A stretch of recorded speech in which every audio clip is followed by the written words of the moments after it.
Greetings, I'm Dr. Kim Kyung-won of Online Surgery. I'm honored to share my surgical video clip with you. Let's look at the case of the day. Let's look at the x-ray. This is a 58-year-old male patient, and the patient already appeared in one of the surgical clips. In the past, one cast was used to place two implants in number 6 and 7 in the upper right. I did not use bone graft, and one cast was used to place two implants. I shared this clip in the past. With time, final prosthesis was delivered. You can see that here in the maxilla. About 5 days ago, the patient came in saying that the implant on the other side was fractured. The patient returned to my dental clinic. As you can see in number 36, this is an implant from the company starting with S, which I will refer to as S here on. You can see that the diameter is 4.1. I placed a 5.0, so comparatively it's quite thin. It's not really common for implants from S to fracture, but the patient does have the habit of clenching and grinding. And I realized that even if it is implant from S, if the diameter is 4.1, it can fracture. The tissue level implant was fractured as shown. I checked the CT once again. Compared to the implant that I placed using one guide, which is nicely placed within the alveolar bone, not only is it thin, but it is buccally inclined. And on CT,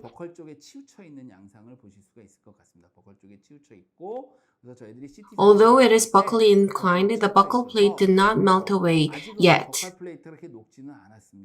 I plan to remove the implant and place the implant again. If the implant is fully osseointegrated as shown in the case, and if the superstructure is fully fractured, it is difficult to use EFR kit. If you use strap-on burr here, the buccal plate will be destroyed. Therefore, in order to preserve it, in my case, I've mentioned this earlier, I use fissure burr in high speed to make a slight gap, gain fulcrum, and use elevator to luxate the implant for removal. In the case of this patient, the fractured implant itself was placed more buccally. Therefore, the bone is quite significant on the palatal side. Therefore, I thought I would be able to place the implant immediately. I plan to place a new implant right after implant removal. This is an image taken during surgery. If you look at the image, fissure burr was used. I gained fulcrum here. Like this, I used elevator for implant removal. As mentioned, I tried to minimize damage to the buccal plate as much as possible. I used a fissure burr and I tried to avoid buccal side. Mesial, distal, and palatal side were utilized to do elevation. This is after implant removal. Inferior, you can see that there's a hole where the implant used to be. If you look at the palatal side of the patient, you can see that there is still residual bone because how it was originally placed, and therefore I attempted to place the implant once again. Side cutting burr was used for side cutting. Guide pin was used to check the position. I did 2.2 drilling, however, on the buccal side it is fully exposed and it only engages slightly on the palatal side. Pre-mount and cover screw was connected. You can see that because we did not damage the buccal plate as we removed the implant, I decided to use SureOss and allograft. Covered with collagen membrane and completed the case after suture. This is post-op image. As you can see, in the area where implant was removed, the TS3 5.0 by 10mm implant was placed. It was placed slightly deep. The position looks good. I removed the S implant, which was diameter 4.1, and on the same area, 5.0 by 10 millimeter implant was placed. In the post-op image, you can see that the TS3 5.0 by 10 millimeter implant was placed where the fractured implant used to be. You can see that the position and the distance with the posterior implant is all good. In the case of fractured implant, it was rather buccally inclined. However, the new implant has been placed in the desired position. In the post-op image, you can see that there's a space in the buccal area. I did not damage the buccal plate, and therefore I used autogenous bone graft materials to do bone graft.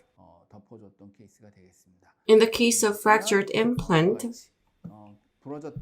you can see over here buccal plate is still there. I'm going to show you during the surgical video, but I did not use trapline burr in order to avoid damage to buccal plate, and used a high-speed fissure bar and gained fulcrum. This is the case where I removed the implant mesially, distally, or you could also use the palatal direction as well. Fortunately, we were able to place the implant in the desired position because there was residual palatal bone. The sinus floor seems to be a little bit penetrated, but it's okay, and implant was placed nicely.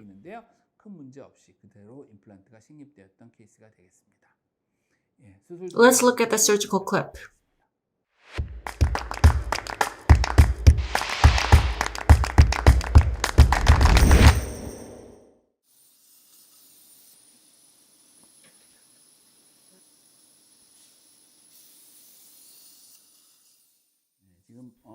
It's been a week since the implant was fractured.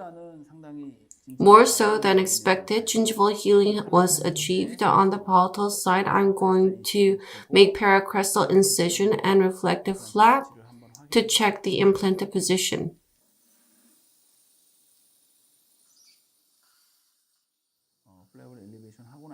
Once I've elevated the flap, you can see that there's the superior component of the implant which was fractured. As mentioned, buccal plate is extremely thin. In order to preserve this, I'm going to use thin fissure burr and prep the site where fulcrum can be gained. The elevator is going to be used to do luxation on the implant. It was 11.5 long implant. It's not easily luxated. I'm going to use fissure bar once again. I'm going to remove the alveolar bone more deeply so that fulcrum can be gained mesial distally. I'm going to try to avoid buccal plate damage as much as possible. I'm going to use elevator to luxate it. You can see that it is slightly moving. Once it's moving, I'm going to use the forceps to remove the implant. It's quite nicely osseointegrated. I'm now removing the implant. Fortunately, I was able to remove the implant without damaging the buccal plate. As mentioned earlier, there was a significant palatal bone. Side-cutting drill was used to prep the site for implant placement. I'm going to place it slightly more palatally compared to the existing site. 2.2 twisted drill is going to be used to make drill hole. Because it can slip, you need to pay attention. Parallel pin is going to be placed. You can see that it has been placed in a similar level with a distal tooth number 27. 3.5 by 10 millimeter 1-2 taper kit is going to be used to do prep. After that, 4.0 by 10 millimeter 1-2 taper drill is going to be used. You can slip, therefore,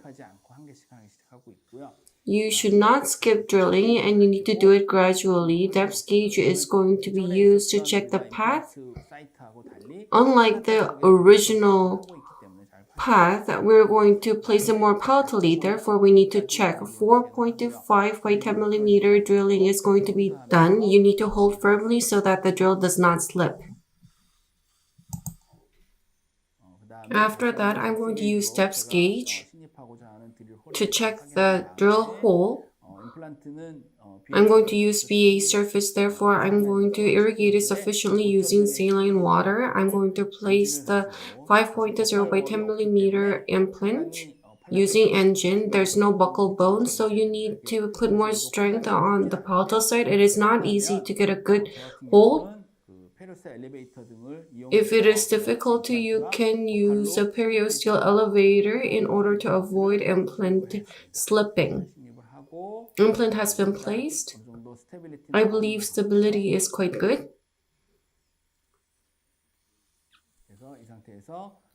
Open wrench is going to be used to remove the pre-mount. It's done. I wanted to place it slightly more deeper. When I use hand wrench, there's no buccal side, therefore it can slip out. No mounted driver is used here. Engine is going to be used to place it slightly more deeply. And after that, I close the surgery. As you can see, buccal plate is intact. In the gap area, I have used allograft called Sure Os. This is a chip bone to fill the gap. Between implant and the buccal plate, there's a gap. It's approximately 2 to 3 millimeter. Chip bone is being packed. Bone graft is done up to the implant top. Soft tissue is not fully healed after implant fracture. In order to get full recovery, I will use one layer of Osguide.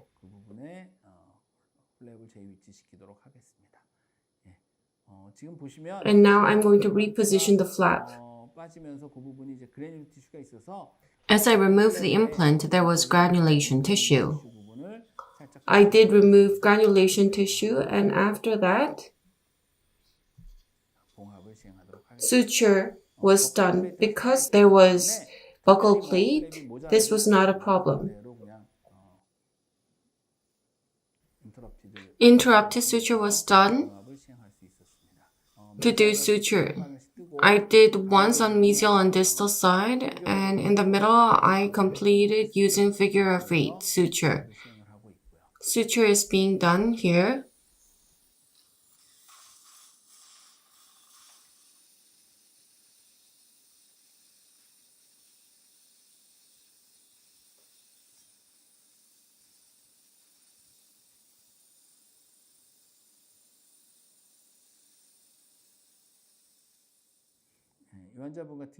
In the case of this patient, fortunately, although there was fractured implant, it was buccally inclined, and after implant removal, I was able to place the implant immediately because there was palatal bone.